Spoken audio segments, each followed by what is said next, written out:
How you doing out there on this Wednesday? You're watching Midnight Movie Talk with Eric Weber as we get right into it with the big news that broke about 2 hours ago. So this is considered breaking news as we talk about Spider-Verse. Across the Spider-Verse Part 1 is sliding out of 2022, which is huge news. Well, obviously for fans of the film, it's big. But for the larger picture and awards, as you know, I run an award site, Awards Ace. We talk about Oscar predictions and things that are going to happen when it comes to awards down the road. Very soon, it'll be here before you know it. 5 months from now, we'll be talking nonstop about awards. And I bring up my site in particular, Awards Ace, and we're going to go down to the tab, which is animated, best animated film. Now, right now, in my contenders, let's just go over a few of the big contenders here for Oscars 2023 Best Animated Feature. Apollo 10 and a half, which just debuted on, that's Linklater's latest, that is a Netflix film. The Bad Guys opens this weekend. We'll talk about that here shortly. Also expected to be a big contender, Pixar's Lightyear, as you'd imagine, Minions, The Rise of Gru, Pinocchio, Del Toro's Netflix film, Strange World, and Wendell and Wild. Wendell and Wild is another Netflix animated film. Jordan Peele is the mind behind that. I think that's the film that is going to benefit the most from Across the Spider-Verse hitting the road.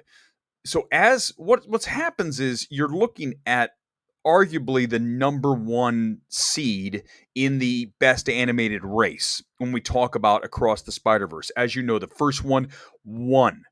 So there's no reason to think that the second one isn't going to do a really bang up job when it comes to awards and should be a massive contender for Oscars 2023. But now it's out. It slides into, I believe it's June. Either way, it slid out of the awards window. So once that happens, it's done. It's not going to be a film in contention. As such, that opens up not just a film to get nominated, but opens the entire category up. We could see any number of films win when really right now my money would have been on Across the Spider-Verse. So now I'm looking at Pinocchio, I'm looking at Wendell and Wild, and I'm looking at a film like The Bad Guys getting a nomination, which would be something that we didn't think would happen. But now a whole slot opens up. That's the short and long of Spider-Verse moving out of the awards frame. Let's get to the other big story here of the day. Netflix stock cratered. It went down massive today. Let me pull that one up for you and you can see where we are. Look at this. It's down 122, down to 226, down 122. That is a 35% drop. That is massive in the stock world. Listen, I don't follow stocks backward and forward. I'm not on the stock market trading all day, but I know enough about stocks to know that down 35% is terrible. Now, Netflix just announced they lost a shit ton of subscribers. That's major trouble for them. They are coming up against a major problem and one that we saw coming a long time ago. If you've been listening to any of my tweets, any of my rants here on the new YouTube channel, you know that my number one issue with Netflix is too much content. There is just no real focus on giving the consumer really good stuff in limited numbers, being more selective about the shows and films they produce. What they've been doing is just handing money to filmmakers and letting them make whatever film they want. And I know film Twitter says, oh, that's a wonderful thing. Let filmmakers do whatever they want. It sounds great on paper. And if I'm the filmmaker, I might even enjoy that. Take this cash and run with it. We're going to talk about that in a minute with Robert Eggers. But wait, let's continue on Netflix. The problem comes is that when you hand this cash, all this money to these filmmakers and you don't get the return on investment. Look at Power of the Dog. Whatever the eventual, I don't even have the entire production budget in front of me. Netflix is very cagey about keeping that stuff tightly under wraps, right? They don't want everybody to know what their production numbers are for their films. But I can tell you this, Power of the Dog wasn't cheap to make. And when you look at its return of investment, it's not a huge thing. I mean, of course they got an Oscar out of it, got Best Director for Jane, but As far as subscribers, did they really gain a whole bunch of subscribers to watch Power of the Dog? No, because that film really didn't transfer to the average person. The Netflix viewer, I think Netflix gets stuck being here in Hollywood. They think that the average Netflix viewer is someone who lives in LA, who is a cinephile, who is part of the industry like they are. And that's not the truth. The truth is the average Netflix person is someone in a flyover state, right? There's a lot more of those and there are the coasts, and they just want to watch stupid films like what is the Hubie Halloween? Right? Remember that with was it Drew Barrymore and Adam Sandler? I never watched it. I know it was huge. But then you say, well, how is a movie like that successful? Because of the flyover states, because of the places where, my home state of Ohio, they're going to watch something like that. If you're from Ohio and you're a little bit, upscale, I apologize for trashing you. But the truth is that Netflix thinks that the average viewer is LA, New York, and they're not. And they need to get away from that. And they need to take an approach like Apple. Apple has done such a wonderful job at really limiting the selections they have. Certainly on the film front, they don't have nearly the slate. They had Coda. That was it. One film last year, really, for awards, and it wins Best Picture. So it shows that you'd rather have quality over quantity. I think Netflix has too much stuff. They don't even know what to push when it comes for awards. And for shows, there's too much content. Apple's like, we have Severance, we have Ted Lasso, they have hits. HBO Max has done a really good job of having limited shows, and the shows they have are really good. Netflix, I've said this for many, many months, going on years. Hire me. I will tell you what to keep and what to get rid of. And the first thing I do is trim the fat. I'd get rid of literally 50% of the shows. And oh, you're terrible. You're canceling these shows. If the numbers aren't there for the shows and you're not getting the return on investment, the ROI, then you're out. It's over. Your contract's done. And they have done some things. Bebop Cowboy, or whatever the hell that thing was called, Cowboy Bebop. That show got canned because no one watched it. And I know there's some fans that were angry, but the truth is, guys, listen, if you don't have an audience show up for your film or watch your series, it's going to get canceled. It's all about numbers. And I'm going to get to comments here in a few minutes about that, but this will all dovetail beautifully into our big topic tonight. Robert Eggers got $70 million plus for the movie The Northman, which opens tomorrow. I have seen The Northman. I saw it last week. I appreciate its artistic merits, but the film is not at all accessible for the average moviegoer. That is going to be big time problem for Focus this coming weekend and continuing on. Because when you spend 70 million, when you give a filmmaker that kind of cash, and I understand there were COVID situations and it drove the price up, but again, $70 million is a ton of money to spend on an artistic director who had The Witch, who had The Lighthouse. Neither one was a massive box office hit. And now we say we're going to give him this kind of money to make a movie that, as I can attest to, having seen it, will not go over well with the average moviegoer. And I know film Twitter's like, who cares? You should care. Do you know why? Because now the next time that there's some awesome up and coming director, filmmaker, they're not going to do that. Another studio is going to go, oh, you mean like giving 70 million for Robert Eggers? We're not going to do that. We're going to take that risk when maybe that risk was the one to take. Here's the other issue with this film. It's a $70 million budget and it's tracking at sub 10 million to open, which means its run will be like 25 million or so. That seems fair to me. I think the number on this, I said for a long time, is 7.5, 8 million, because it's going up against massive talent this weekend. It'll probably be neck and neck with that. And The Bad Guys, which is Universal's family film, animated. That'll probably win the weekend at somewhere around 20 million. So when you look at, again, return of investment, ROI, Focus is not going to get it on The Northman. It's not happening.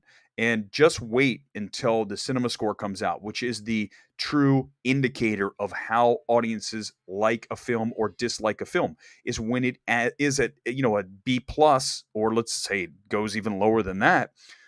We have a problem. because that means the legs are going to be bad for the film. So not only does it open low, then it's not going to continue on. I have a pretty good track record of calling these things when I see them. Okay. I do. I've done it repeatedly. I did it last weekend with Fantastic Beasts. I can see a film and evaluate if it's going to transfer popularity wise with the average moviegoer, not just the cinephile out there, but the person who just wants to come in and listen. At 70 million, you can't just you can't appease the cinephile only. You have to include everybody else, at least at a level of a Gladiator, or someone else mentioned on Twitter, Troy, a film that is more, even if it is the same kind of revenge film, right? Historical revenge film, you still have to appeal to the average moviegoer more so than this film, which will be a big turnoff for a lot of people. That's the problem going forward. So, in short, when you give 70 million to a director or a filmmaker, they have a responsibility to make a film that is not just for them, but also to a wider piece of that pie. Because when you're making The Lighthouse and when you're making The Witch, that is a small portion of the pie. You can do whatever you want. It's A24. They'll go for that and they don't have a problem with it. When you all of a sudden up the budget to 10 times or more for 70 million for the Northmen, you're now creating something that can't just be for the cinephiles. It has to be for a larger portion of the audience. And that's what's going to happen. That's my fear this weekend. I want to be wrong. I want to see this thing open at 15, 20 million. I'll be shocked if that happened.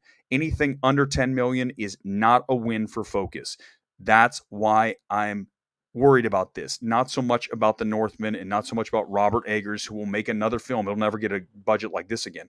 It's about big picture, allowing other filmmakers to step in and have a responsibility to widen your scope, your filmmaking scope. When you have a budget of 70 million, you need to make a more accessible film. I'm not saying totally accessible like Hubie's Halloween. I'm just saying something that is not as cinephilically hard-leaning as The Northman is. Comment time. Let's get to it. Here we go. Can't wait to hear your thoughts on The Northman. By the way, let's do another one of these tomorrow because this is one I want to hear. I want to hear your thoughts when you see this film tomorrow and this weekend. I'm very curious what your reaction to this film is. I know what Film Twitter's reaction is. Okay? And it's not, it's another Film Twitter miss. Film Twitter says it's this, and the reality is that. We've seen it over and over and over with these films. Eric saw the movie The Northman was shockingly disappointing. Superhero movies are the best movies. Again, I don't know who this person is. I appreciate this. This is the candor I'm looking for. I gave it a 7 out of 10 for the filmmaking. The problem with Robert Eggers, the same issue we have with The Witch, the same with The Lighthouse. He is emotionally distant in his filmmaking. Having a connection to the film on an emotional level is very difficult. And when that is a problem, which it is here, that is where we're talking about the disconnect for people. You have to have an emotional pull to a movie, an investment to that. And if you don't, then you're going to feel aloof to it. And that's what this is. Shockingly disappointing. I think you're saying it's shockingly disappointing because you're reading what Film Twitter is saying again. And it drives me nuts. Film Twitter will always hype up stuff, and then you go to see it and you get like, wait, what are we doing? Everything Everywhere All at Once, the same thing. The best movie? What the hell are you talking about? If that's the best movie, I can assume you've seen 2 movies, 3, and one of them was Hubie's Halloween. Because there's no way in hell that's one of the best movies ever made. But that's what Film Twitter likes to do. To overpraise certain films, certainly cinephilic films. And as much as I love a cinephilic film, like a Ghost Story, I'll talk about Ghost Story every one of these. I love the film, but I also understand that it's not for everybody. And I would say it is a very spiritually powerful film. The back end of that is as beautifully, symphonically just as constructed that I have seen in filmmaking. But I also understand that it's not for everybody. And in either is The Northman. Only I know this: A Ghost Story didn't cost $70 million to make. Six people got up and left the cinema right before the end fight. Others left throughout the movie. It was embarrassing. Yikes. So, superhero movies are the best movies. I assume you're overseas because it opened in England in the UK, I believe, last weekend, right? So it's open. Universal's been doing this, and Focus is Universal. You guys know that. Universal's been doing this a lot. The Bad Guys opened early, Ambulance opened overseas, then we get it. So that doesn't surprise me. The movie's over long. It's another thing that's wrong with The Northman. It's 220. If it was at 150, it's a better film. How many times have I said that? Literally, that is my old, the pull toy when you were a kid and you pull the thing and it said, it regurgitates the same thing. That's my thing. At 150, it's a better movie. That's it. At 150, it's a better movie because it is every single time. At 140, it's a better movie. All these movies I've been watching lately that are older are 140. I mentioned Drive. Drive's one of my favorite movies of the past forever. It's in my top 5 movies of all time. That's how much I adore Drive.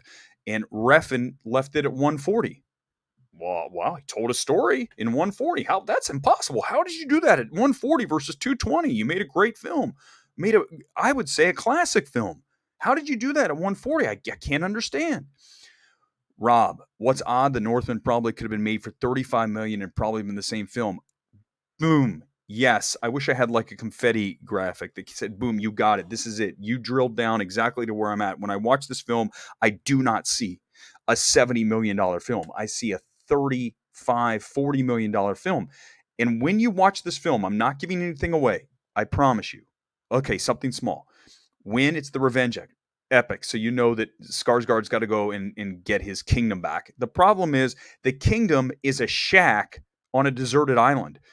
And you say, wait, where's the 70 million in this? Because, if it was 70 million, you figured it'd have this gigantic, scene in a village there's a little bit of that. But I'm saying when actually the movie gets into the real stakes of it, it's a shack on an abandoned island, a deserted island with a shack. That's where we spent our 70 million. There's CGI in this. I didn't know CGI cost that much. Maybe it does. To have a CGI volcano, maybe that's 30 million. I'm not sure the price tag on a CGI volcano and some of the effects, when they're battling naked at the end. But in general, you're not going to see the movie. You're not going to see the money in this movie. You're just not. You're not going to see 70 million in this film. You're going to see 35, 40, maybe. That's the other thing that's really puzzling about this, is that you don't see the money on the screen. Like, conversely, look at Ambulance.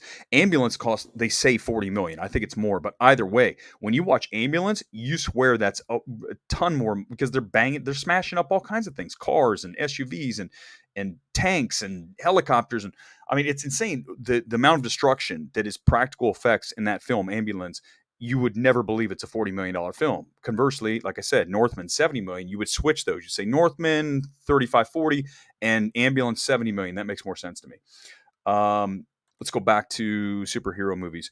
You're completely right. It's not for an audience. It's terrible. Now you're going even further down, but it's not for the average moviegoer. And I'm trying to explain it to you like this, because, well, there's nothing wrong with that. There is something wrong with it.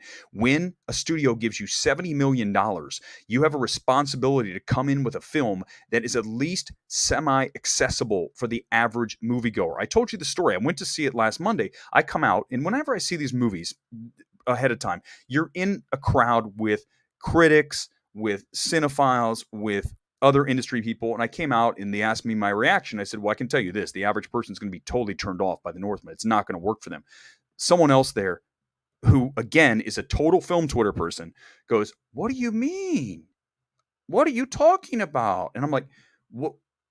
I can't explain that to you.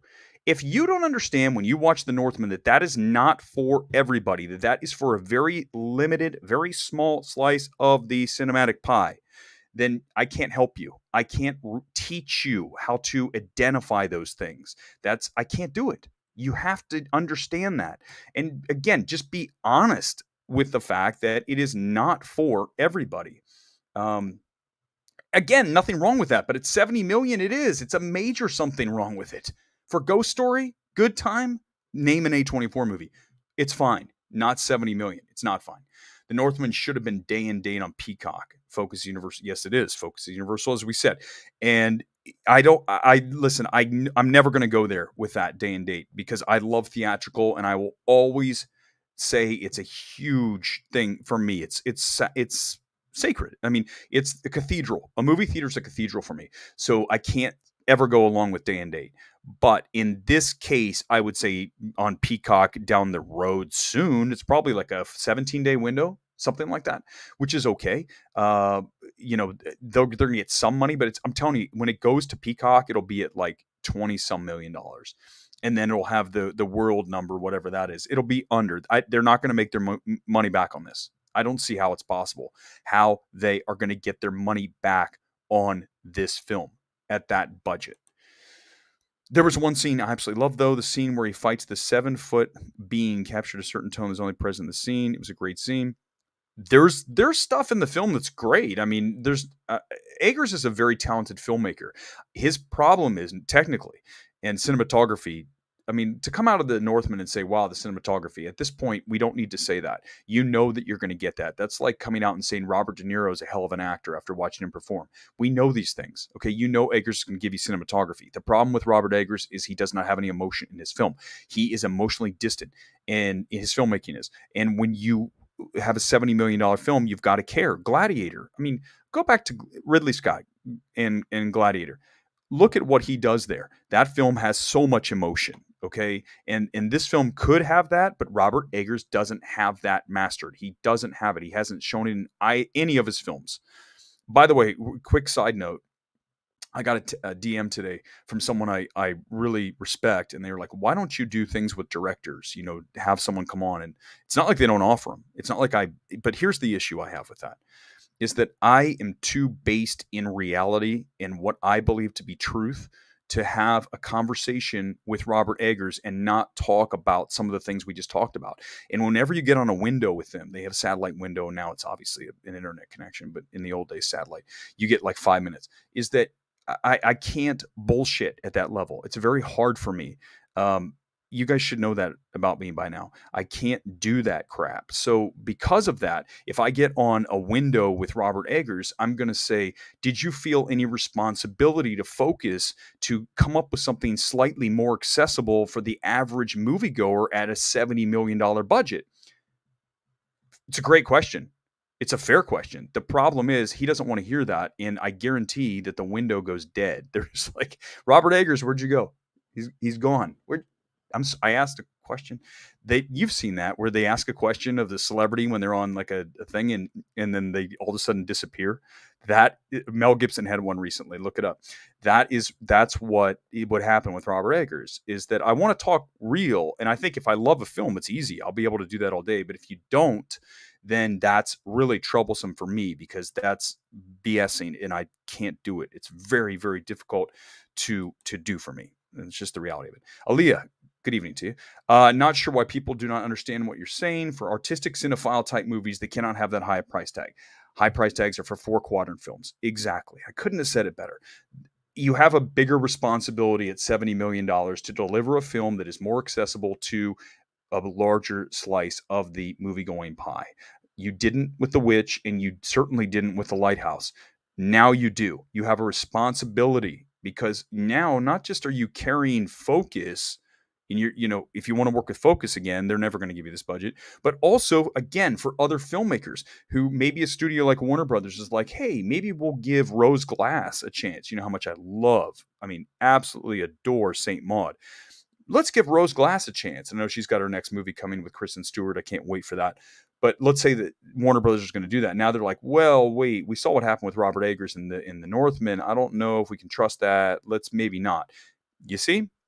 How is that not a conversation? In this town, it absolutely is a conversation. Bob, I saw the Northman is very disappointed, especially in what you talked about with the shack. Where did the money go? Listen. At the end of the Northman, when you see it, I'm not going to tell any plot specifics. I'm just going to say he goes to get his, quote, kingdom back, and it is a shack on a deserted island. Where the hell did the money go? How much was that shack? Was the shack like $30 million to build? I mean, it's a nicely designed shack, but not for $30 million. It's true. I mean, it's there, Bob. Thank you for backing me up on that. It is just not there. The money's not there in the film. It was completely flat. I mean, there are very few moments in the Northman that you are like, "Yeah," you know what I'm saying? You're just like fully engaged. I don't know if I ever was like that. Where there are films such as The Raid 2. What was a film I just saw recently? I mean, even obviously the Avengers Endgame. I mean, the end when it's Avengers Assemble time. Are you kidding me? If you're not like, that kid, that little baby going, ah, if you're not doing that, then you're not alive. That's what we're looking for. And there's not one of those moments in the Northman. There just is not. That is fair. And exactly said, it's flat and it's disappointing. I want this film to be a success, and I want to see more studios take chances with films and give filmmakers $70 million budgets, but they're not going to. If you deliver films like this that are not going to be well received by the average moviegoer, that's going to be the issue. This film will do well in New York and in LA. Okay. Just like I think Massive Talent will, because it's about LA and about a lot of New York folks. It's about the business. Both those films will do well on the coast. I think that Massive Talent does better across the country than the Northman, which will be crazy because that movie's budget is way less. I don't know what Massive Talent's budget is, but it certainly isn't 70 million. That film's going to have very good word of mouth too. Massive Talent, strong word of mouth. Northman, weak word of mouth. I don't know about the bad guys. I'll see that tomorrow. I've heard it's actually pretty decent, and it's got a lot of layers to it, which is how I like my animation. So I'm kind of excited to see that. But Massive Talent will have strong word of mouth. I like Massive Talent. It's not exactly the movie I want it to be. I think it could have been an even better film, but it's very entertaining. And again, will have very strong word of mouth, which is very important to selling tickets. Down the road, especially after opening weekend, it's going to keep going. But I think that you're not going to see that happen with the Northman. Let's get into a couple other comments. We can bounce around here as we go. Turning Red should take the Oscar nom. Hype Engine, I'm not as huge a fan on Turning Red. I think that I don't even think it gets a nomination because you've got to remember Pixar has trouble getting two films in. You have Lightyear. Lightyear is their film that is really, look, it's theatrical. They already put Turning Red on Disney Plus. I think that Lightyear is Pixar's film this year. If anyone is coming to take the animated crown this year, it is Netflix with Wendell and Wild and Pinocchio.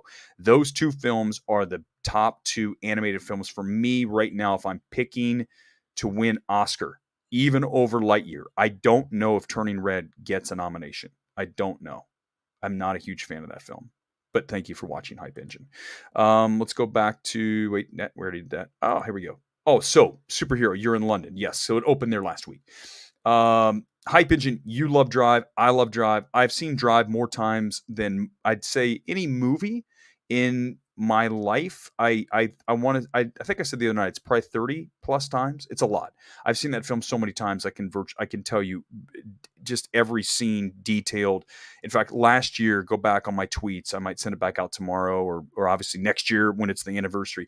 I went back to so many of the locations throughout that movie 10 years after to see what they look like, because I'm down the street here in Los Angeles. And it was remarkable how much some of them have changed, but then some of them hadn't, like the pawn shop that they rob. It's way up in kind of up by Magic Mountain.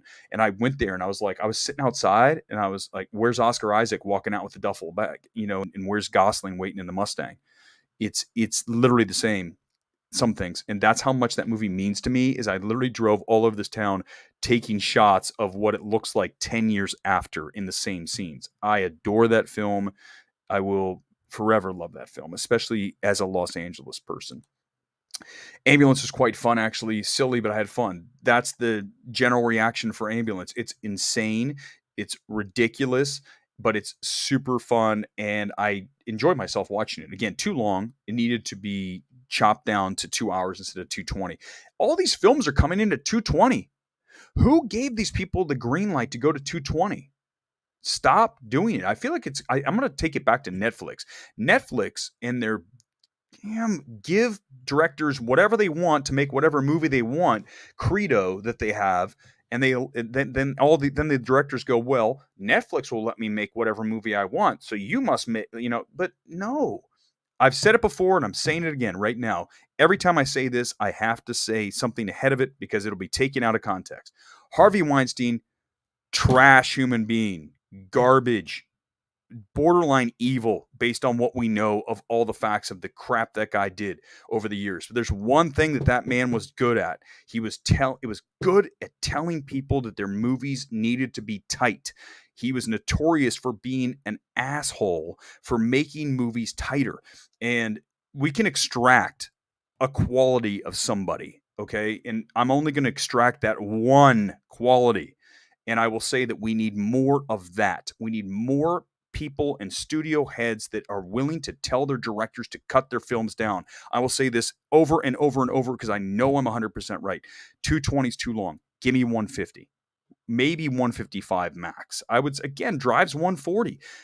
What was Killing Them Softly, which was the Brad Pitt, mob movie from as a Weinstein movie. Again, surprise, Weinstein, 135. And we know that director had a real problem with making long films. And then he got to Harvey Weinstein, and Weinstein's like, you're going to make it 135. And it was, and the movie works. We need people to step up, studio heads step up and say, your movie is cut. It's over at 2 hours. You don't get a second more. In fact, and then work backward from there and go to 150 and whatever. There's just too much stuff in some of these films. And the Northman's another one of them. It should be 150. It should be, less than that. Okay, Bob. I assume you're saying that the Northmen look like crap. I'm sorry, we're bouncing around here on the comments, but I'm pretty sure. Okay. So yeah, it's tagging on Where'd the Money Go. Yeah, it doesn't look like a very expensive movie. It doesn't look terrible. It just doesn't look like a movie that is $70 million. Let's go to cell phone. Artsy Film Twitter loves movie theaters but hates Marvel that keeps them alive. Very fair. Say what you want about the experience of a Marvel movie on IMAX with fans is good. What Marvel movies are, they deliver the goods for the average film goer. Okay, no, filmmakers don't really love what they do. But I will say for film goers, they absolutely love what Marvel delivers. They know how to deliver a film that makes fans happy. And I know some people think that's a terrible thing. Give fans what they want. No, it's not. Certainly for Marvel, it's worked very well. It's going to work extremely well for Doctor Strange too. But when you talk about a cinephile and cinephilic filmmakers, they want to make the film they want to make. And that's cool. Nothing wrong with making the film you want to make. But again, when you're given a budget that's more, you are expected more as expected of you, right? What's the old saying? When more... Forget it. I don't even remember, but there's a great quote about responsibility. When you're given more, you're expected more. All right, let's go to superhero movies again. Nicolas Cage film looks good. Can't wait for it. You'll like it. I doubt you will walk out and dislike it. My favorite part is Paddington 2, and not just because it's so trendy to like Paddington 2 now, isn't it? If I have to dig through my tweets, I saw Paddington 2 opening weekend, and there was really very little buzz about this movie. It was kind of like Paddington 2. I wanted to see that. I came out and go, this is a magical film. This is a film that is really, truly great. And now to have this all come around where people are talking about Paddington 2 as the true classic that it is, it's great. And I know it's a little bit of, for me, it feels in this movie a little forced, right? It feels like Paddington 2, they knew that was really going to connect with film Twitter and with me. But I feel like this is one time that I can really agree with film Twitter. But I was first on that. I told you that Paddington 2 was amazing, is that it has that in the film. And I felt it at one time, it was like, this is fan service by saying Paddington 2. But I didn't really have a problem with it because, of course, I was like, they said Paddington 2. I fell for it. Pablo, hi Eric. Hello, sir. Good to see you here on this Wednesday. Drive is good. It is so great. It is one of my favorite films of the past, I told you, decade plus. It's one of my favorite films of all time. It's just almost perfect to me.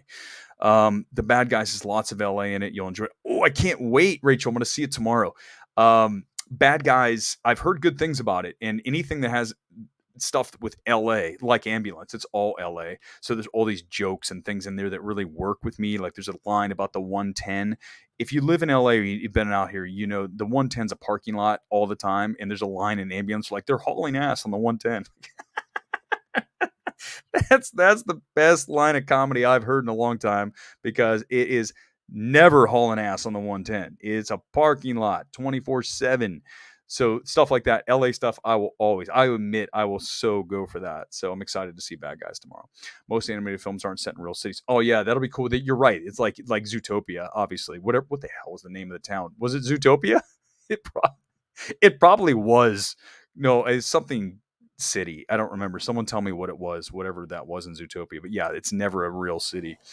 So that'll be cool. I'm sure it has some industry things too. Let's see. Anything that's okay. Let's go back to Aaliyah with the stock issues, market cap. Now, Netflix may no longer be as nice and allow creatives to do all they want anymore, including longer movies. First thing I said when I saw the stock drop today. Hopefully, this is finally the impetus they need to say we are done giving filmmakers whatever they want to make whatever they want. Scott Stuber is the head of the studio there. He needs to do a better job of reining in these people and not just saying, "Hey, go make the movie you want," and being the nice guy. Sometimes you got to be a jerk. And I think a lot of old studio heads are notoriously jerks. And, you kind of have to be. If you're going to control your studio and the output of the films that you're producing, you can't be this super likable, affable person. Of course, you don't want to be an a-hole, but you have to have an element of this is what it is, end discussion, right? I know I'm right here, and you know you're right. You should, at least you need to identify someone who's good at those things and then say, hey, I have a lot of experience with this, and you need to bring this film in at 150, at 140 versus 220. House of Gucci. Go back to No Time to Die. How many films did we see last year? Respect. All the MGM films were way too long. They were at least 25 minutes too long, if not longer.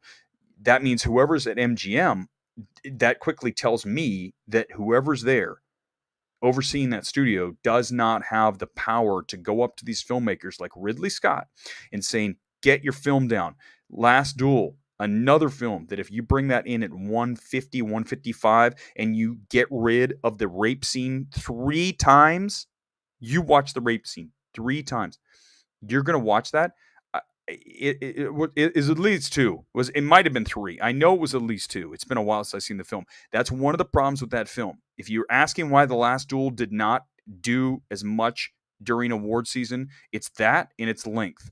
If that film is brought down to 150, 155, and you bring in the sexual assault scene once, not twice, you have a film that could make it. This is what I'm saying. I shouldn't have to. This guy here on YouTube shouldn't have to come in and tell Disney how to cut their films. That's a problem. If I'm identifying issues with a film that are very clear and very obvious, and no one went to Ridley Scott and said, you need to do these 2 things, cut your film down and get rid of the second sexual assault replay, why are we not doing this? I don't understand why. Again, hire me. I'm sure I'd last a week, but at least I would go up to Ridley Scott and say, dude, those 2 things have to happen. End of discussion and walk off. It's like Entourage. Did you remember that? Like Vinny gets on that thing with the directors? But you have to have somebody who's fearless. You cannot have someone who's like, oh, I'm afraid. I don't know if I can say the right thing to Ridley Scott. Like, I understand, Ridley Scott, you've done all these great things, and I really appreciate all your contributions to cinema. But you need to do these 2 things. Done. End of discussion. And I'm sure they'd call, and then I'd be out. Eric Weber out as head of Disney production within hours of being hired. But I would at least tell him, and I know I was right. I know it. Preach. You got it, Bob. I don't know what we're preaching. Maybe you're saying what I'm preaching. I'm preach. Amen. Most filmmakers seem to enjoy working for Marvel outside of Edgar Wright. I think that Chloe Zhao would disagree with that, Rachel. I feel like Chloe would never work for Marvel again. When you look at Eternals, you see a film that really doesn't look like her work. There's very little of it, except for when they get to South Dakota. Is South Dakota? I forgot the film. I mean, literally, I don't want to think about Eternals much. But they get to one of the Dakotas, which, of course, we know that that Nomadland was there. So you can see Chloe at that point, but the rest of it, you don't really see it as much. And we knew we wouldn't with Marvel because it's not the same as Nomadland or the writer or the stuff that she does. But that's a problem. I don't think she would work with Marvel again. And I think Disney is an issue to work with. Certainly Star Wars, we saw Lord and Miller get booted from Solo because they wanted to do their own thing. They don't really want someone to come in and to imprint their exact style. Like, can you imagine Robert Eggers working for Marvel? they, they would fire Robert Eggers so fast. If Marvel actually hired, first of all, they'd never hire him. We know that. But they would fire Robert Eggers before he would start going, I have some ideas. And they'd be like, Robert, we appreciate you agreeing to this. We're going to sever our contract right now. So, they're only going to give so much of a leash to people nowadays. And I feel like Chloe really set that tone when you look at, she's not going to ever talk about it. You're never going to get Chloe Zhao to talk about, because filmmakers know that if they come out and bash Marvel and they bash Kevin Feige and they say, I wanted to make this movie and it didn't work out. Look at what's his name did, who got kicked off of Doctor Strange 2. Scott Derrickson.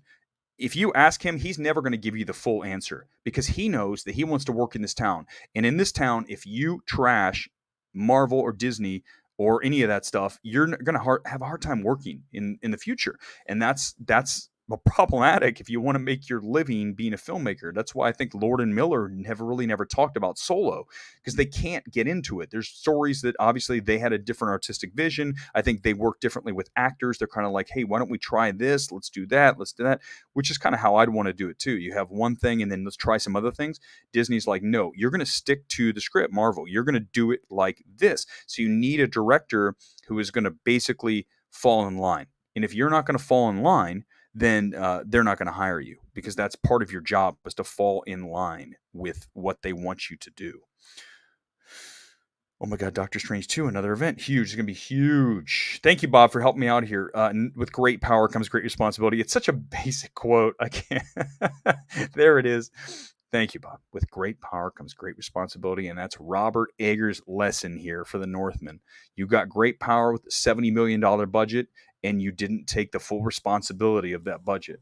I can't wait till people like cut parts of this out and go, you're terrible for saying the truth. You're just a terrible person. No, I'm saying reality and what's real. I'm sorry. Is there something against those things? Is there a law against saying the reality and the truth of things? Film Twitter seems to have that issue.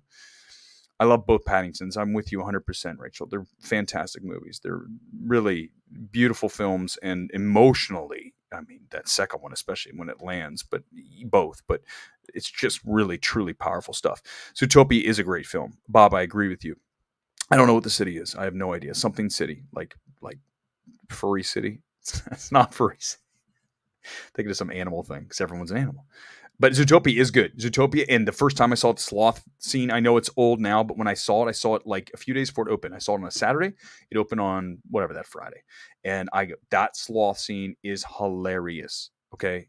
And, it's a great film. I can't wait for part 2. Let's go to Paul. With Netflix going forward, should they drop the binge model and change to a weekly release for their series to maintain relevancy? I would say that's another thing they could look at. I think they just need to limit. It's just all about paring down all the shit you have. Get it to a manageable number, whatever that is.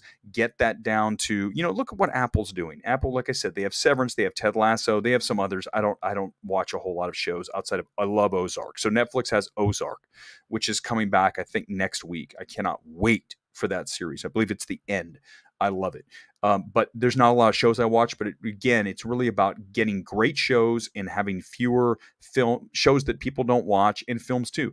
Even during awards season, you look at awards season. Let me pull back up Awards Ace, and I just want to go through some of the films that are in the running for, well, I mentioned already for animated, they have 2 big ones, Pinocchio, and they have Wendell and Wild. But as I look at Best Picture, let me pull it up and look at Best Picture here for you. They have a ton of stuff. I've really got, the thing is when I put this list together, I was going through every single studio and looking at their slate and trying to figure out what is going to be a performer when it comes to awards. I'm going to have something like The Gray Man here. The Gray Man is a Netflix movie with Ryan Gosling, and it's a summertime release. It's more of a giant action film. I don't know if it's actually a awards film, but I threw it on here. But that's one film they have going for them. I know they also have the next one from Noah Baumbach. I forget what that one's titled. Why am I drawing a blank? White Noise, I want to say.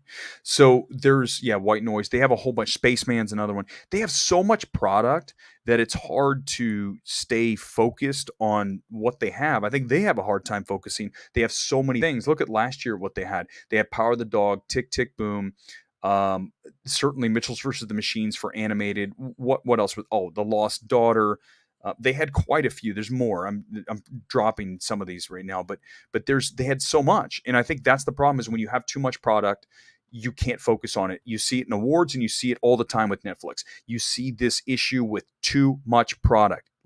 Fewer things is always better. I would rather have. I collect, as you guys probably know by now, soccer jerseys. I would rather have 15 awesome soccer jerseys than 300 crappy ones. Okay. I probably have like 50 right now, and I'm very selective now about the ones I add. This is another Arsenal one. Let me pull this one down. But I have quite a few Arsenal. By the way, I'm not a huge fan of any team. I just love wearing soccer kits / jerseys. So therefore, you will always see me in one here. So tonight I went Arsenal because they won today, as you know, in the London Derby. Let's see. Is it Zootopia City is called Zootopia? That would make sense. That would make sense why it's called Zootopia. I thought it was. Remember when I first said that? I said, "Is it called Zootopia?" Boroughs like Savannah Central, Tundra Town.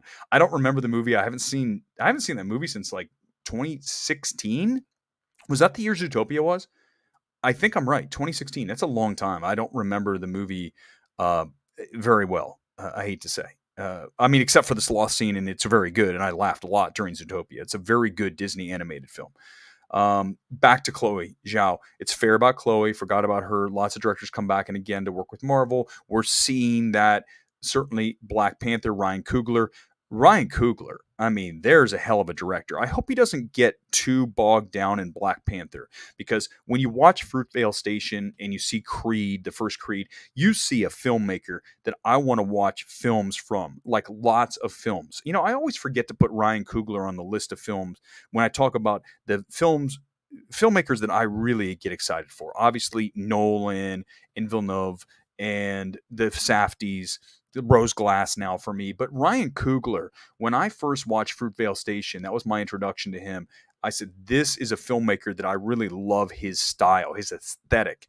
And now that he's locked into the Marvel, we did Black Panther and now Black Panther 2, I hope that he can, once we're done with Black Panther 2, we're going to get Ryan Coogler doing some different things because I think he's an extremely talented director. And I don't want to see him get locked into the Marvel machine for too long, because that is an issue, I think, for anybody. It's kind of like, think about this. Think about Daniel Craig as 007. When you get locked into one thing, it's troublesome because you don't get to see them do other things. Robert Downey Jr. is Iron Man. People forget how talented of an actor that RDJ is. And you miss him in roles because he's tied down to Iron Man. And while we were all blessed to see him carry that character for 10 plus years, there are roles that we missed from him. Go back to Chaplin. I go back to films like Less Than Zero, Weird Science, early RDJ. But you're talking about a very talented performer. And when you get locked into one character, or Ryan Coogler locked into Marvel, I just hope that when he's done with Black Panther 2, he says, I think I'm done. If they want to do a Black Panther 3, which would not surprise me. I mean, the film's going to be a massive hit, so they're going to try to lock him down. I think that's where he steps away. You see directors do the first, the sequel, and then they say, here, let's give the third one to someone else. Happens all the time. I think that Ryan Coogler would be wise to do that because he is a tremendous talent as a director. Kevin Feige is absolutely a good leader, Rachel. There's not a question in my mind that that is a man who is very focused, and everyone falls in line with his vision. And that's what DC needs. They need somebody like Kevin Feige, even though I love some of the things DC's done and what Warner Brothers has let them do with Joker going outside. And I think, obviously, even Birds of Prey, which I'm not a huge fan of, there's a lot of things that they did that I think are things that Kevin Feige wouldn't do. But I also feel like there needs to be one person who gets that DC umbrella into a vision that is very focused so that all the pieces kind of connect. You can still do things like Joker. I think you can still do it, but I think the other films need to lock in. The puzzle pieces need to fit just like they do with Marvel. When you go to see Doctor Strange 2, it's going to lock into obviously Eternals slightly, although Eternals, that's kind of its own thing. But it's going to lock into the MCU so much better than I think a lot of the DCEU stuff does. That's one thing they need to do. But that doesn't mean I don't want to see more things like Joker. I want to see Warner Brothers keep doing things like that. But they do need somebody to have just run the ship. They're the commander. End of discussion, right? It's Kevin Feige. And for DC, whoever that is, we don't know yet. I missed The Last Duel. Haven't seen it. Last Duel was a film that, again, really is a disappointing film to me because it could have been so much better if you would have done the two things I told you that you needed to do with that film. The number one thing is to make it shorter. Okay. And also the repetitive nature of the film needs to be changed. But it's a great film in spots and it could have been better. And I think that's the disappointing part of that film. And that's why The Last Duel was not a big awards film. For everyone who keeps asking that question, like when they made fun of it during the Oscars. I can't believe that The Last Duel. I told you there's two reasons. I'm not going to say them again. You rewind this. I said what the two reasons are. If you can't see that, it's like the person who told me when I walked out of the Irishman, I did it again, the Irishman, the Northman, and they said, "What'd you think of it, Eric?" And I said, "It's not going to work well with the average person, the average moviegoer." Just like when I'm telling you with Last Duel, I know what's wrong with that film. I know how it's corrected, and they didn't do it. And so for everybody going, what happened with The Last Duel? I just don't understand. Do I have to walk people through these things? Are they really that opaque to it? They can't even grasp it, that they don't see it? How do you not see the same things? How do you've got to be better at seeing films. I try to talk about this all the time. When you review a film, you've got to review it through two prisms. One, yours, and two, another person's point of view. You've got to figure out a way to see it through another person's prism at the same time that they connect in a way that if you get that connection, so you see the cinephile, which I'm largely in, and then you get to that mainstream average moviegoer, if you can get those two things to collide and to really ride that plane, then you are talking about a film that's going to be massive. Okay. And obviously the second part of that's bigger than the first because you have to have a film that's mainstream accessible, number one, cinephile second for me, clearly for making money. That's just the truth of it. But then if you look at a film like Parasite, the reason it was a massive hit and the reason it was a phenomenon is because it had those two things. It had the cinephile and it also was accessible. It was far more accessible than Drive My Car. Everyone was saying Drive My Car is another Parasite. I'm like, no, it's not, because Drive My Car is not as universally accessible as Parasite. Get beyond the language barrier of Parasite, okay? Once you get beyond the foreign language, international feature, the subtitle barrier of Parasite, it's an extremely universally accessible film with themes that we all know of class and of desire to escape your current condition and to elevate your life. Those things are all there to see so you can understand why it would work. And that's what I'm saying. When you look at a film, you have to be able to see it through multiple prisms so that you can make that identification, what's going to work and what's not. And some of the things that I love, like, again, Point to Ghost Story, is not for everybody. But for me, it really is for me.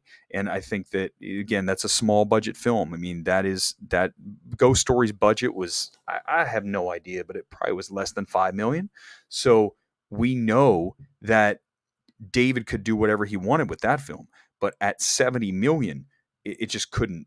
You gotta open the scope. And when I say that, you mean you got to make it wider, accessible. You got to make it accessibly make it accessible for everybody, or at least a lot of people at 70 million. Not what I saw when I watched The Northman. Whatever happened to the Guy Ritchie movie Operation Fortune? I'm not a huge Guy Ritchie fan, Benjamin. I'm gonna be straight up honest with you. I am not. Talk about Robert Downey Jr. as Holmes and Watson and all that. I don't like his filmmaking when it's just so kinetic, right? It's just like ding ding ding frenetic and let's go here and here. It doesn't always work. I'm not saying I dislike every Guy Ritchie movie, but there were things that I definitely did not like about that series, Sherlock Holmes. I remember just being annoyed by that film. I didn't dislike Eternals. I just didn't think it was great. It was, again, we all know it's too long, right? Again, I should not even say that anymore. We just go in and assume that every movie that we talk about is overlong. Virtually, that's the era we live in now. The overlong film era. Every single film that we see is overlong. It's very few. I saw a movie the other night that actually was not. It was just about perfect. It is Duel. If you can go see Duel, I think it's going to be gone tomorrow. That is a film that will be in my top films of 2022. It's cinephilic and it's weird, but it's also accessible again from the themes, from the emotion that is driven through that. And I'll tell you, I think that when we look at look at Art of Self-Defense, same filmmaker, you're looking at a film in Riley Stearns when he makes Duel that is really a great film, and it's 135. So it is possible to make a tremendous film with a tighter scope on time. Extremely Loud and Incredibly Close. Oh no, that was such a horrible movie. Yes, it was. That is one of the worst Best Picture nominations in the history of Best Picture nominations. Whenever someone throws a film out that says this is an abomination, it got nominated for Oscar, like let's just say it was No Way Home. You can't say that because Extremely Loud and Incredibly Close is a truly horrible film. And I remember sitting through that going, this is one of the most emotionless films about something that should be absolutely brimming with emotion that I've ever had the displeasure of sitting through. And the fact that that film got nominated for Best Picture pretty much means that the bar is so low to be nominated for Best Picture that I'm sorry, No Way Home, if it got a nomination, would be perfectly fine. No Way Home was a great film. I really love that film. My friend Scott Menzel thinks and he's on the box, by the way. Scott is on the box as the best Marvel movie ever. I don't know if I'm going to go fully with him on that, but I will say this, that it is in my top 5. Number 1 for me is Endgame. I mean, there's no question about it. I mean, Endgame is absolutely it's my favorite Marvel movie. There'll be nothing that ever tops that for me, just for me personally.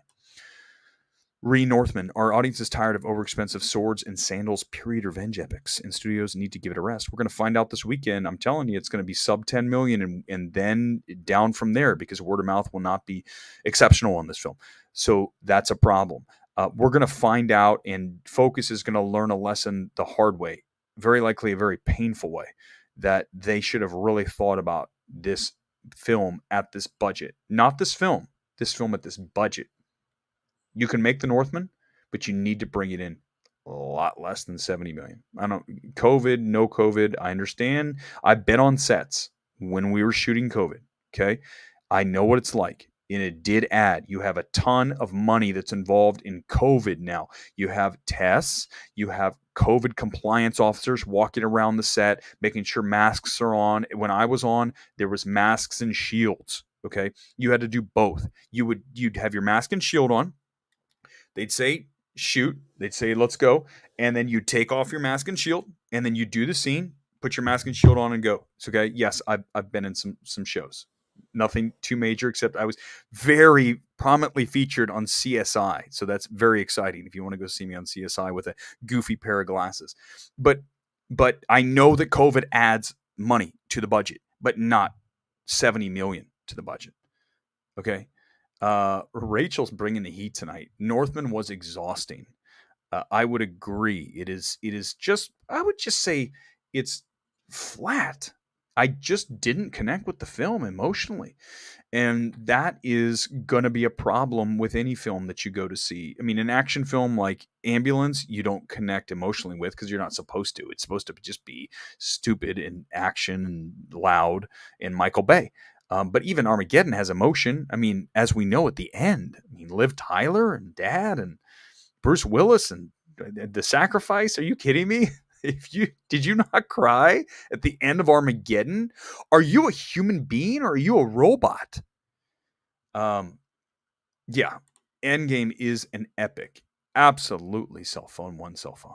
It is 100% an epic. It is truly, really great filmmaking. And what a cap to that decade of MCU. I don't think we'll ever touch that again, ever. And you guys know that. That was an event. I remember when I went to see that a few days before it opened.